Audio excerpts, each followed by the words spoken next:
Hey guys, तो जैसा कि लास्ट पार्ट में हमने देखा था, सुपर ऑक्शन खत्म हो चुका था। इसमें काफी आइटम तांग संग ने खरीदा था। बैटल ऑफ एम्परर भी स्टार्ट हो गया था और फर्स्ट राउंड तांग संग जीत गया था। अब आगे फर्स्ट राउंड के मैच में तांग संग बिग कैट के फाइट को लेकर चिंतित था, जबकि ये ग्रेट डेमन किंग लेवल पे काफी डिफरेंट रिसोर्सेज के कारण से ही प्रमोट हो सका है और ये भी इस लेवल पे काफी शॉर्ट टाइम पे आ सका है। मगर इस कॉम्पिटिशन में काफी है जो कि 11 टीयर के पीक पे हैं। फर्स्ट राउंड को चलते हुए अब सुबह से शाम हो जाता है और फाइट अभी भी चल ही रहा है और अब तो मॉर्निंग भी हो जाता है रात के बाद। और इस टाइम पे बिग कैट का भी बारी आ जाता है फाइट करने का। तांग संग इस फाइट का ही वेट कर रहा था। बिग कैट को देखकर ऐसा लगता है जैसे कि ये टोटली रीबॉर्न हो चुका हो। तांग संग इसके ब्लड लाइन को फ्यूज करने में हेल्प किया था। बिग कैट का भी टैलेंट काफी अच्छा है, इस कारण से भी ये इतना ऊपर तक में आ भी सका है। इसका हार्ड वर्क भी रंग लाया है। लायन क्लैन में बिग कैट है जब 10th टीयर पे था, वहाँ पे ये 10 टीयर पे होकर ही 11 टीयर के बंदे से फाइट किया करता था। इसका फाइटिंग स्टाइल के सभी दीवाने हो गए हैं वहाँ पे लायन क्लैन में। जो भी बिग कैट से फाइट करते हैं वो भी मोटिवेट हो जाते हैं और स्ट्रॉन्ग बनने का तमन्ना रखते हैं। इस कारण से भी लायन क्लैन में बिग कैट को चीफ इंस्ट्रक्टर का पोजीशन भी मिल गया है। तांग संग देखता है कि बिग कैट के पास टॉप 3 आर्टिफैक्ट है। एक तो लाइट आर्मर जो कि एक डिवाइन आर्मर से कम नहीं दिख रहा और दूसरा इसके पास में एक्सकैलिबर स्वॉर्ड भी है और एक नेकलेस है इसके गर्दन में। बिग कैट का ओपोनेंट इस बार एक बिग टाइगर डिमन है। ये एक गोल्डन टाइगर मॉन्स्टर है। बिग कैट इसे घूरे ही जा रहा है। इनका फाइट के लिए शॉर्ट से डिमन एम्परर आए हुए हैं एज ए रेफरी के तौर पे। इनके बोलने के बाद अब इनका फाइट भी स्टार्ट होता है। तुरंत ही बिग कैट का लाइकर पावर भी ब्रस्ट होता है और ये अपने स्वॉर्ड को शोइंग करता है। टाइगर डिमन ये बिग कैट के अटैक को डॉज करता है। टाइगर डिमन के हाथ में एक लॉन्ग नाइफ है और ये इससे बिग कैट पे अटैक कर देता है, मगर इसका नाइफ भी बाउंस बैक हो जाता है आर्मर के कारण से। इसे देखकर टाइगर डिमन भी काफी सरप्राइज है। फाइट के दौरान बिग कैट का किलिंग ऑरा भी रिलीज होता है। इसका फाइट वैसा ही चलता है जैसा कि तांग संग भी सोच रहा था। अब तक तो बिग कैट इस फाइट को डोमिनेट करता आ रहा है। इसका डिवाइन पावर भी काफी ज्यादा है। गोल्डन टाइगर डिमन का स्ट्रॉन्ग अटैक है, इसका डिवाइन सेंसेस होता है, मगर इसके सामने में बिग कैट खड़ा है और इसका फाइट करने का विल भी काफी स्ट्रॉन्ग है। बिग कैट खुद के पावर को फुल्ली कंट्रोल किए हुए है। इसका किलिंग डोमेन भी रिलीज है और ये इस टाइम पे भी शांत है और अपने ओपोनेंट पे हावी भी हो रहा है। बिग कैट अपने शॉर्ट लाइट को चार्ज कर अब अटैक करता है। जब ये अटैक करता है ऊपर स्काई से शॉर्ट निंटेड आकर गोल्डन टाइगर को हिट करता है।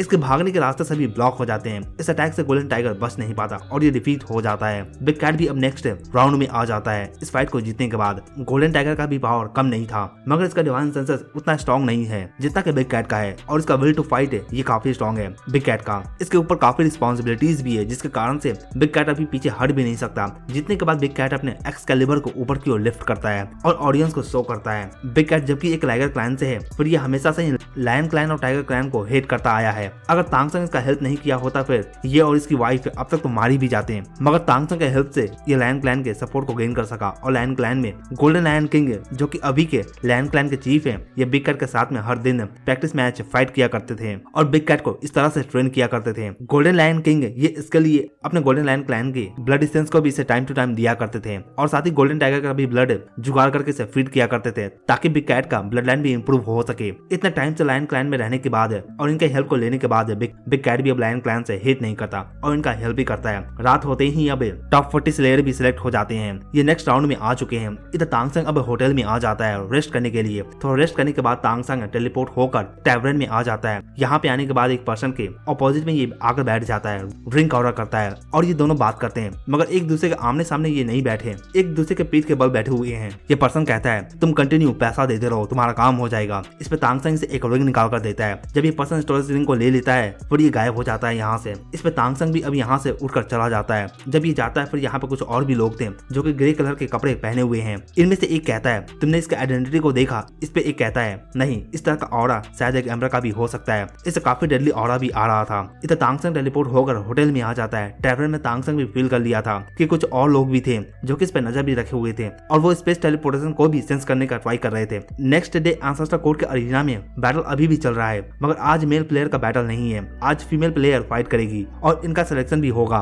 तांग संग इस फाइट को देखने नहीं आता, जबकि मी गोंजी फाइट नहीं करने वाली है। तो फिर फीमेल प्लेयर के बैटल के बाद अब एक दिन का रेस्ट होता है। फिर मेल प्लेयर का भी बारी आ जाता है। मॉर्निंग में तांग संग एल्डर के साथ में निकलता है यहाँ के लिए। जब ये यहाँ पे आता है फिर निंग चेंग तांग संग से मिलता है। ये कहता है तुम्हारा शॉर्ट सेंट एम्परर का स्टैचू भी काफी पावरफुल है, मैं तुमसे फाइट में मिलना भी नहीं चाहूंगा। इस पर तांग संग से कहता है मैं भी नहीं चाहूंगा। ये कहता है काफी लोगों को लगा था सुपर ऑक्शन के टाइम पे कि तुम बस यूं ही आइटम को बाई कर रहे हो, मगर अब समझ में आता है इन आइटम का क्या यूज हो सकता है। ऐसा लगता है कि ये शॉर्ट सेंट डीमन एम्परर का स्टैचू आपको जीत दिला देगा इस कंपटीशन में। इस कंपटीशन में आपको फाइट तो करने का भी जरूरत नहीं पड़ेगा और इजिली आप जीत भी जाओगे। ये तांग संग को कहता है मैं 10,000 अमेरिकी कॉइन देने को रेडी हूँ इस स्टैचू के लिए। ये सुनकर तांग संग से कहता है ब्रदर तुम्हें क्यों ऐसा लगता है कि मेरे पास पैसों का कमी है? है, मैं इसे भला क्यों पैसों के लिए सेल कर दूंगा। ये सुनकर निंगचेंग भी सरप्राइज होता है। इस टाइम पे तांग संग मी गोंजी को देखता है और इसके वीडियो को देखकर ये निंगचेंग को कहता है, मी गोंजी काफी ब्यूटीफुल है, अगर तुम कुछ जुगाड़ कर सको कि मैं उससे शादी कर लूं, फिर मैं ये स्टैचू तुम्हें दे दूंगा। ये सुनकर निंगचेंग भी हंस पड़ता है और कहता है, ये तो नहीं हो सकता,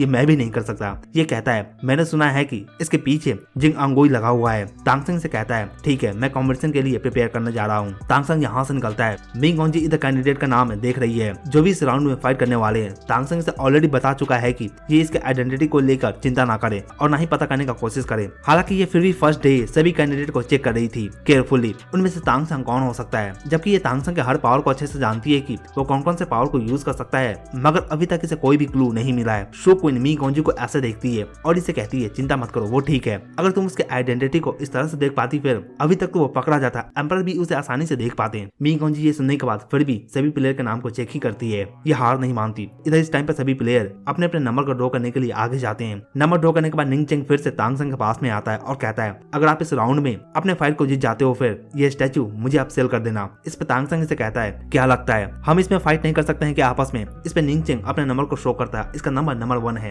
ये देखकर तांग संग हंस पड़ता है और अपने नंबर को शो करता है। तांग संग का नंबर 3 है, एक नंबर से ये दोनों बच गए हैं। नंबर 1 को नंबर 2 से फाइट करना होगा और नंबर 3 को नंबर 4 से फाइट करना होगा। तांग संग से कहता है, अगर मैं इस राउंड में जीत जाता हूँ फिर नेक्स्ट राउंड में हो सकता है कि हम दोनों एक दूसरे के साथ में फाइट करें। ये सुनकर ये कहता है, हाँ ये हो सकता है, फिर नेक्स्ट राउंड का मैं वेट करता हूँ। टिहानु एम्परर अब फर्स्ट राउंड के मैच को स्टार्ट करने को कहते हैं और प्लेयर को कॉल करते हैं। निंगचेंग आगे जाता है। तांग संग निंगचेंग के ओपोनेंट को देखता है और ये हंस पड़ता है, ये एक एसिडेड प्लेयर है। निंगचेंग ये किंग कॉन्ग फैमिली से आता है। किंग कॉन्ग एम्परर को तांग संग ने ही किल किया था। हालांकि निंगचेंग तांग संग को बोल चुका है कि किंग कॉन्ग एम्परर के मारे जाने के गम में ये नहीं है। हालांकि तांग संग फिर भी इसे काफी केयरफुल ही होता है, जबकि ये उसके फैमिली से ही बिलोंग करता है। तो फिर निंगचेंग का ओपोनेंट पहले मैच से अभी भी रिकवर नहीं हुआ है और ये निंगचेंग का डिफेंस भी काफी स्ट्रॉन्ग है, जबकि किंग कॉन्ग फैमिली ये डिफेंस के लिए ही जाने जाते हैं। तो फिर निंगचेंग का भी सुपर डिफेंस एबिलिटी है। ऊपर स्काई से सोल डिस्ट्रॉयर एम्परर आते हैं रेफरी बनकर इस मैच के लिए। जैसे ही फाइट स्टार्ट होता है इसका ओपोनेंट हार मान लेता है। निंगचेंग ये बिना फाइट किए हुए अपने मैच को जीत जाता है। जब ये वापस वेटिंग रूम में आ जाता है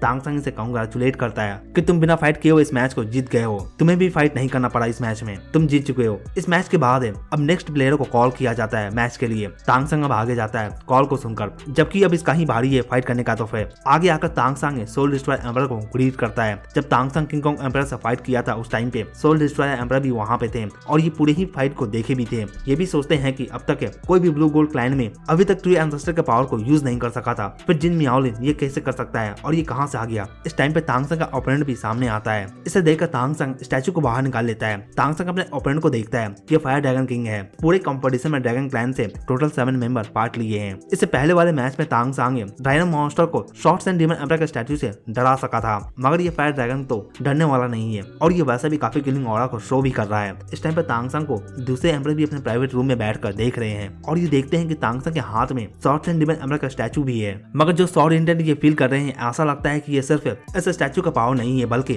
तांग संग का खुद का ही शॉर्ट इंटेंट भी इसमें मिक्स हो। तांग संग जो कि इस टाइम पे जिन मियाओलिन है इसे लेकर एंसेस्टर कोर्ट में काफी डाउट्स भी है, खास करके किंग कॉन्ग एम्परर के डेथ के पीछे का कारण कि वो कैसे मारा गया था उस टाइम पे। टियानयांग एम्परर तांग संग को ज्यादा वैल्यू करते हैं ट्री एंसेस्टर के कारण से ही। अब सोल डिस्ट्रॉयर एम्परर पूछते हैं, क्या तुम दोनों रेडी हो। ये सुनकर फायर ड्रैगन किंग अपना फायर को रिलीज करता है, इसके आंखों में भी फायर को देखा जा सकता है। इधर तांग संग अपने ब्लू गोल्ड क्लैन के स्किल को यूज करता है और लाइफ एनर्जी को प्रोड्यूस करता है। पहले से भी काफी ज्यादा बड़ा ट्री एंसेस्टर का इमेज बनकर रेडी होता है और काफी लाइफ एनर्जी यहाँ पे फ्लो भी करने लगता है, इतना कि आसपास का ग्रास और प्लांट भी ग्रो करने लगता है। सोल डिस्ट्रॉयर एम्परर ये काफी पास है तांग संग के और ये काफी लाइफ एनर्जी को भी फील करते हैं। इस तरह का एक एबिलिटी को देखकर कोई भी कह सकता है कि ये एक डोमेन स्किल के जैसा है। सोल डिस्ट्रॉयर एम्परर अपने हाथों को मूव करते हैं और फाइट स्टार्ट करने को कहते हैं और ये ऊपर में फ्लाई करते हुए साइड में हट जाते हैं। इधर फायर ड्रैगन किंग है, ये अपने हाथों में स्पीयर को होल्ड किए हुए है और ये तांग संग के हाथों में स्टैचू पे हिट करना चाहता है, लेकिन जब ये अटैक करता है फिर तांग संग के पीछे जो इसके 8 प्लांट स्पाइक्स हैं ये ग्राउंड के अंदर में जाते हैं और तांग संग के बॉडी को पीछे की ओर में खींचते हैं, जिससे तांग संग आसानी से इसके अटैक को डॉज भी कर पाता है। फायर ड्रैगन किंग ये अपने मैग्मा डोमेन को रिलीज करता है, चारों ओर सिर्फ लावा ही देखा जा सकता है। इधर तांग संग के हाथों में शॉर्ट्स एंड डीमन एम्परर का स्टैचू ग्लो करता है और ये पावरफुल शॉर्ट लाइट निकलकर साइन करता है और इनका फिगर स्काई में बनकर रेडी होता है। इस टाइम पे शॉर्ट्स एंड डीमन एम्परर अपने रूम में ही इस फाइट को देख रहे हैं और इनका बॉडी भी ग्लो करता है, जबकि स्टैचू को पावर इनके बॉडी से ही मिलता है। तो फिर ये देखकर फायर ड्रैगन किंग अपने फायर को रेडी करता है और अपने स्पीयर को ऊपर स्काई की ओर में पॉइंट करता है, जहाँ पे अभी शॉर्ट्स एंड डीमन एम्परर का इमेज भी बना हुआ है और अटैक करता है। एक जोरदार कॉलिजन होता है और फिर बम काफी जोरदार ब्लास्ट होता है, इतना कि एक्सप्लोजन के बाद बाद काफी ह्यूज फोर्स निकलकर फ्लो करता है। जो भी डिफेंस बैरियर लगा हुआ है इस फाइटिंग स्टेज के चारों ओर ये भी शेक करता है। इसे वापस से स्ट्रॉन्ग बनाया जाता है कि ये टूटे ना। ऑडियंस भी इस बैटल को देख रहे हैं और कहते हैं क्या ये अटैक सच में शॉर्ट एंड डीमन एम्परर का था और ऐसा अटैक होता है। इतना powerful short and demon emperor का सभी एम्परर में लो रैंकिंग पे ये आते हैं और इस स्टैचू में इनका थोड़ा सा ही पावर है, मगर फिर भी ये पावर काफी ज्यादा है। फायर ड्रैगन किंग ये 3 पल का यूज कर रहा है जो कि एक मोती की शेप का भी है और ये इसके क्लैन में पहले वाले फायर ड्रैगन किंग के डेथ के बाद छोड़ा गया था। इस टाइम पे फायर ड्रैगन किंग सोचता है अगर इस टाइम पे मैं अपने फुल पावर का यूज ना करूंगा फिर मैं हार भी सकता हूँ। इसने सोचा नहीं था कि स्टैचू का पावर इतना ज्यादा भी हो सकता है। इस टाइम पे ये अपने मुंह को खोलकर फायर को गैदर करता है और इसके मुंह से फायर पल बाहर आता है। इधर शॉर्ट एंड डीमन एम्परर के इमेज से वापस से सॉर्ड लाइट ग्लो करता है और सॉर्ड इंटेंट से अटैक होता है। इधर फायर ड्रैगन किंग इसके मुंह से मोती निकलकर आगे आता है और एक मीटोराइट की तरह आगे जाकर कोलाइड करता है सॉर्ड इंटेंट से। 3 मोती से डिफरेंट फायर निकलते हैं, रेड ब्लू और ऑरेंज। रेड ब्लू और ऑरेंज कलर के फ्लेम को भी देखा जा सकता है कोलाइड करते हुए। Fire dragon king eternal sunflower को यूज करता है जो कि इसने ऑक्शन में भी खरीदा था, जो कि इसके फायर पावर को 30% इंक्रीज भी कर सकता है। इसमें कोई शक नहीं है कि फायर ड्रैगन किंग अपने ट्रम्प कार्ड को यूज कर रहा है फाइट में। इटर्नल सनफ्लावर को इस सनफ्लावर का फायर डोमेन निकल कर सामने आता है। इसके फायर से एक काफी बड़ा सा फायर ड्रैगन का इमेज बनता है। ये इमेज जोर से चिल्लाता है और फायर निकलकर सभी जगह पे फैलना स्टार्ट कर देता है। लेकिन इधर sword intent short and demon emperor का निकल कर सामने आता है और फायर ड्रैगन किंग के बॉडी पे आकर हिट करता है। इसका बॉडी तुरंत ही नीचे आकर ग्राउंड पे हिट करता है और वो भी काफी जोर से। इसे देखकर ऑडियंस भी सोचते हैं फिर ये डिफरेंस है एक ग्रेट डीमन किंग और एम्परर के बीच का। फायर ड्रैगन का इटर्नल सनफ्लावर आर्टिफैक्ट का इफेक्ट भी खत्म हो चुका है और इसके पूरे ही बॉडी पे स्वॉर्ड का कट का निशान भी देखा जा सकता है। इस टाइप पे फायर ड्रैगन किंग देखता है कि अभी भी इस तरह के अटैक के बाद शॉर्ट एंड डीमन एम्परर का इमेज गायब नहीं हुआ है और ना ही प्री एंसेस्टर का इमेज भी गायब हुआ है। तांगसंग के पीछे तुरंत ही वापस से सॉर्ड इंटेंट स्काई में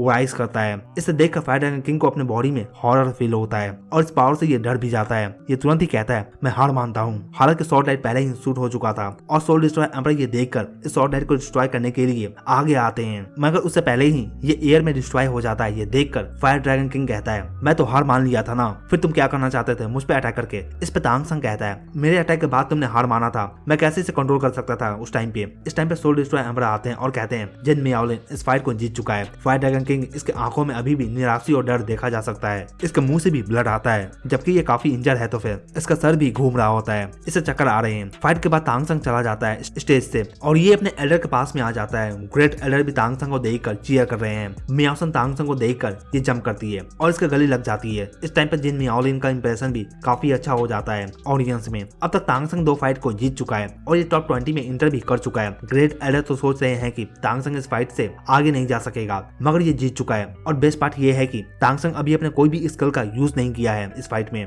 बस लाइफ एनर्जी और एक्सटर्नल पावर का ही यूज करता है जैसे कि स्टैचू का। इधर सू आनियो भी अपने रूम में ही बैठा होता है और इसके ग्रुप से अभी फायर ड्रैगन किंग हार चुका है। इसका हार से ये उतना सरप्राइज नहीं है, मगर ये ब्लू गोल्ड क्लैन के चीफ से हारा है, इस कारण से भी ये काफी सरप्राइज है। इसने भी फुल फाइट को देखा है। ये देखा था कि जब तांगसंग स्टैचू के पावर को यूज कर रहा था तांगसंग काफी शांत था। जब फायर ड्रैगन किंग अपने इंटरनल सनफ्लावर के पावर को यूज किया उस टाइम पे भी तांगसंग का एक्सप्रेशन चेंज नहीं हुआ था जैसा कि एक्सपेक्ट ही कर रहा था। और सबसे सरप्राइज करने वाला बात ये है कि इस पूरे फाइट में तांगसंग को थोड़ा सा भी इंजरी नहीं आया है। हालांकि सभी ने देखा कि उस टाइम पे सॉर्ड इंटेंट का कॉलिजन हुआ था, मगर जो पावरफुल बंदे हैं ये फील कर चुके हैं कि तांगसंग जितना सिंपल दिखता है उतना सिंपल ये है नहीं।